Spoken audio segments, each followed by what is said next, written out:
हां 220 रुपये. 3 केजी देठ काढलेली 320 रुपये. अर्धा किलो ही घेणार, अर्धा किलो ती घेणार आणि अर्धा किलो ती घेणार कलर्स. 1.5 किलो नाही पावशर सॉरी. हां 200 ग्रॅम हळकुंड, मिरी 15 ग्राम.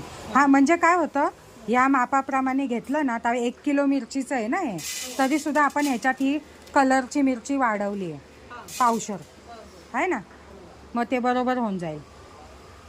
थोडंसं इकडं तिकडं पावशर मीठ बस होईल. काय काय लोक 1 किलो पण टाकतात मावशी, 1 किलो पण टाकतात.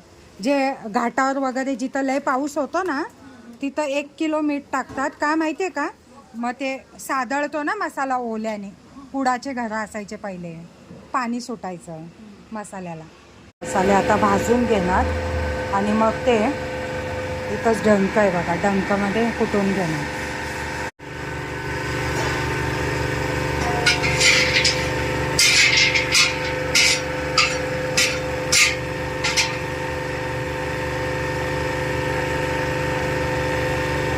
हळद थोडीशी फुलू द्या चांगली.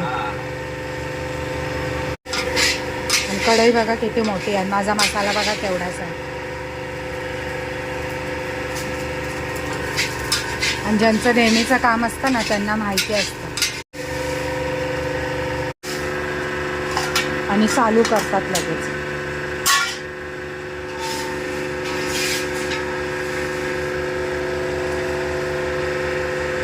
तर डंक असणं महत्त्वाचं आहे, तुम्हाला सांगते. घरी मसाला बनवून आहे ना तो ह्याच्यात होऊ शकत नाही. डंकचा मसाला आणि इतका पटपट बारीक होता ना, बघायचं काम नाही.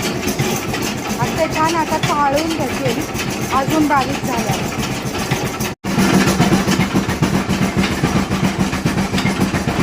आता ते चाळून घे.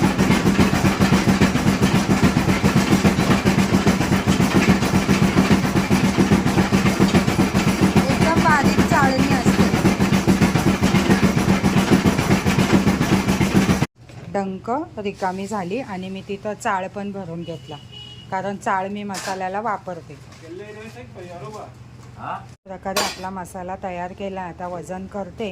त्या प्रकारे आपला मसाला तयार झालेला. आता बघू वजन करून किती भरतोय. पिशवीत आहे ना दाटून जाईल म्हणून भरला वेगवेगळा.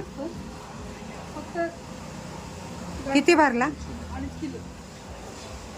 बरं मी म्हणलं तर 2.5 किलो भरलं. चिकार झाला. खा आता वर्षभर.